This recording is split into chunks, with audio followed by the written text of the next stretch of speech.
புத்தாலிங்ஜயா மாநகர் மன்றத்தின் முன்னாள் உறுப்பினரும் ஒப்பிட்டேன் ஓலமிட்டேன் என்ற நூல் ஆசிரியருமான திரு வேங்கடம் அன்னமுத்து காலமானார். சிறிது நாட்களாக உடல் நலம் இன்றி இருந்த 66 வயதுடைய அவர் நேற்று அதிகாலையில் இறந்தார். புத்தாலிங்ஜயா மாநகர் மன்ற உறுப்பினராக இருந்த காலகட்டத்தில் இந்தியர்களுக்கு வேலை வாய்ப்பு வழங்கப்பட வேண்டும் என்பதில் அவர் தீவிரமாக குரல் கொடுத்து வந்தார். அனைவரிடமும் நட்பு பாராட்டக்கூடிய அவர் எப்போதும் வெளிப்படைத்தன்மையுடன் நடந்து கொள்ளும் பண்பாளராக விளங்கினார்.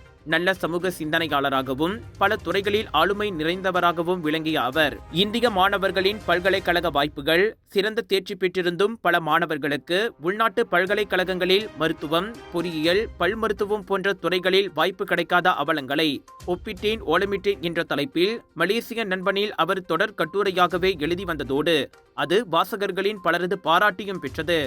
அந்த கட்டுரைகளை பின்னர் அவர் நூல் வடிவமாகவும் வெளியிட்டார். அரசாங்க துறைகளில் இந்தியர்களுக்கான வேலைவாய்ப்பு, வர்த்தக கடனுதவி திட்டங்கள், கல்வி உபகார சம்பளம், மெட்ரிகுலேஷன் திட்டத்தில் இந்திய மாணவர்களுக்கான வாய்ப்புகள் உட்பட பல்வேறு சமூக நல பிரச்சனைகளை அலசி ஆராய்ந்து அதற்கு அரசாங்கம் தீர்வு காண வேண்டும் என துணிச்சலாக குரல் எழுப்பியவராகவும் திரு வேங்கடம் விளங்கினார். அவருக்கு மனைவியும் 3 பிள்ளைகளும் உள்ளனர். எண் 14 ஜலான் 8 கீழ் 14 புத்தாலிங்ஜயா என்ற முகவரியில் உள்ள இல்லத்தில் நடைபெறும் இறுதி சடங்கிற்கு பின் திரு வேங்கடத்தின் நல்லுடல் புத்தாலிங்ஜயா கம்புங் துங்கு இந்து மயானத்தில் பிற்பகல் 2 மணியளவில் தகனம் செய்யப்படும்.